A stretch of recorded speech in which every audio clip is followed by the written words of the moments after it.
आपका आज की वीडियो में। स्वागत और है। आज जो वीडियो हम लेकर आए हैं उसका टाइटल है why I love visiting India by Bill Gates. तो चलिए जानते हैं इस वीडियो में, लेकिन इससे पहले इस वीडियो के चैनल का विजुअल लिंक आपको मेरी वीडियो के डिस्क्रिप्शन में मिल जाएगा। सब्सक्राइब करिए, लाइक करिए, शेयर को फॉलो करिए इनके चैनल को। उसके अलावा ब्लॉग चैनल का लिंक का लिंक भी हमारी वीडियो के डिस्क्रिप्शन में मिल जाएगा। सब्सक्राइब करिए, लाइक करिए, शेयर को फॉलो तो करें। चलिए देख लेते हैं ये video. I love going to India. I'm always excited by the great progress the country's making. More children are surviving and thriving and getting access to improved education. True. Millions of families have been lifted out of poverty. India has a very innovative workforce, resourceful and optimistic about the future. They're finding ingenious ways to reduce poverty and hunger. ये वो One day Free one day access to health one day क्यों one day? financial services, clean water, and sanitation.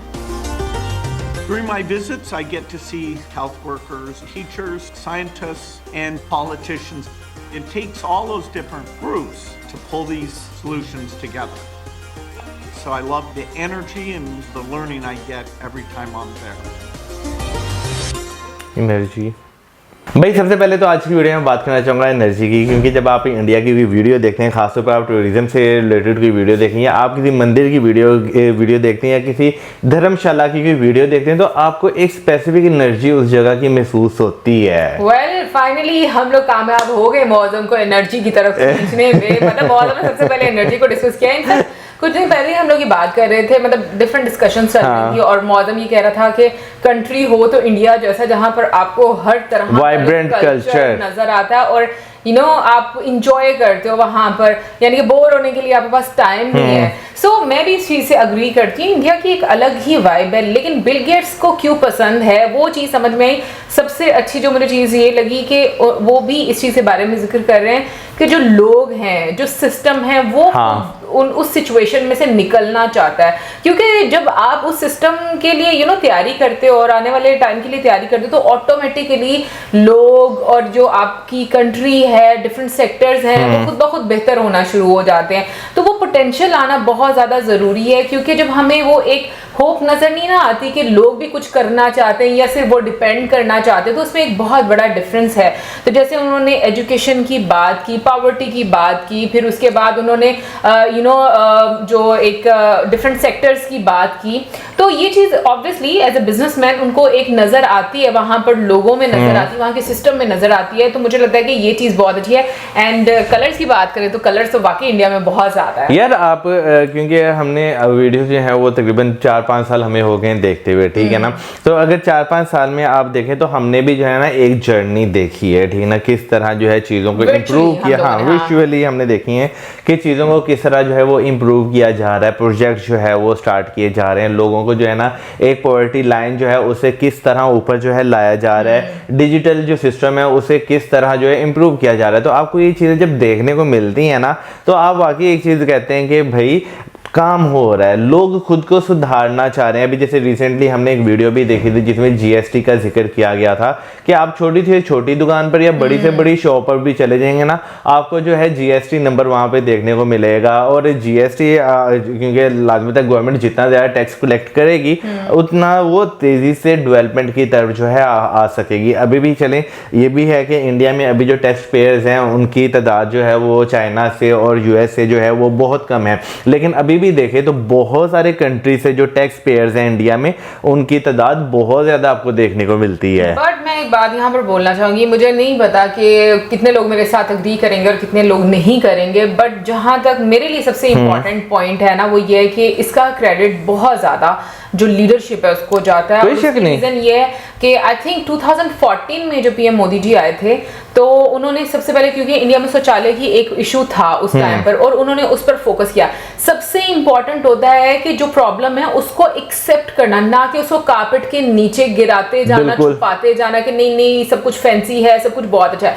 तो मुझे ये चीज बहुत अच्छी लगी कि उन्होंने अपनी लीडरशिप के दौरान में, अभी भी हम देखेंगे एक सेकंड टेन्योर चल रहा है, और उसमें भी मतलब थ्रू आउट उन्होंने लोगों को सच्चाई का सामना करने में, अपनी संस्कृति दिखाने में, अपने कल्चर पे प्राउड करने में, ये चीजें जो हैं लोगों के अंदर मैं कहूंगी कि लेकर आए हैं। क्योंकि मैं ये चीजें यहाँ पर हमारी कंट्री में देखती हूँ कि बहुत प्रॉब्लम है कि लोग जो है ना हकीकत से सामना नहीं है इनका, उनको लगता है कि सब चंगा है, ऐसा नहीं होता। मतलब हर चीज़ जो है वो हम लोगों को फैंसी करके दिखाई जाती है, जबकि ग्राउंड रियलिटी कुछ और होती है।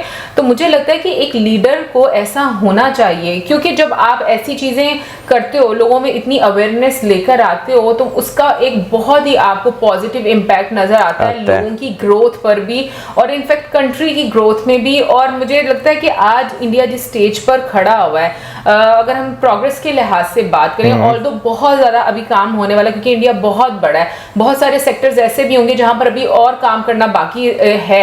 बट मुझे लगता है कि जो एक दुनिया की नज़र में उसकी एक इम्पोर्टेंस, एक वैल्यू, और जिस तरीके से वो उभर कर सामने आया है, वो रिमार्केबल है यार। देखें, फिर वही आपकी वाली बात है कि आपकी लीडरशिप पर जो है बहुत ज्यादा जो है वो डिपेंड करता है। बेशक वो आपके मुल्क को चलाने वाली जो है वो लीडरशिप हो, बेशक वो आपके जो है लोकल छोटे छोटे वो जो बने होते हैं ना, आप मुकामी जिसे हम गवर्नमेंट कहते हैं एक इलाके की, उनका भी एक बहुत इंपॉर्टेंट रोल इसमें रहता है कि भाई आप जो है सिस्टम को कितना अच्छा रखते हैं। क्योंकि हम देखते हैं कि एक ही मुल्क होता है, एक मुल्क में कहीं पर जो है तरक्की का जो है वो एक फर्क आपको जो है इनके एक कॉर्नर से दूसरे कॉर्नर में आप जाते हैं तो आपको बहुत ज़्यादा फर्क नज़र आता है।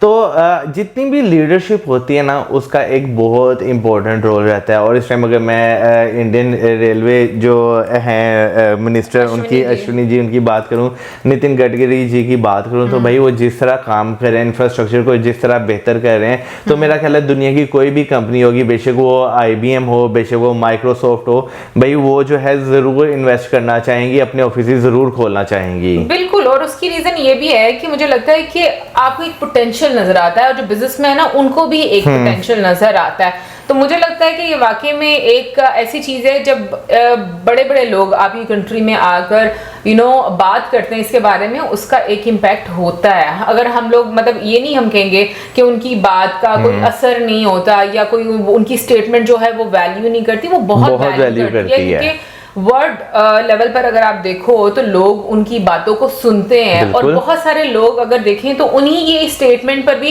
कुछ अच्छा भी आप एक मतलब एक इमेज बन जाता है, और उन्हीं की स्टेटमेंट पर उसके ऑपोजिट एक बुरा इमेज भी बन जाता है। तो मुझे लगता है कि बहुत ही ये ना एक वाकई में एक अच्छी बात होती है कि जब एक बड़े बड़े बिजनेसमैन जो हैं वो आपकी कंट्री में आते हैं, वो आपका कल्चर देखते हैं, और उसके बारे में बात करते हैं। इनफैक्ट अगर मैं बिल गेट्स की बात करूं तो मुझे ऐसा लगता है कि स्पिरिचुअलिज्म के लिहाज से भी ना वो इंडिया में काफी ज्यादा, I think if I am not wrong, मुझे लग रहा है कि शायद नीम करोली बाबा को उनका मैंने सुना हुआ है, फेसबुक के जो हैं, उनका तो मैंने सुना है। बिल गेट्स का मुझे आइडिया नहीं है। मुझे ऐसा लग रहा है जैसे कि अगर वो नहीं है तो फिर कोई ना कोई तो स्पिरिचुअल मुझे लगता है कि हाँ होंगे।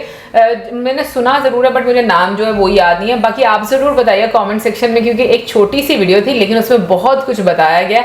कमेंट सेक्शन में अपनी राय जरूर दीजिएगा। इसके साथ हमें like, subscribe, share, good bye.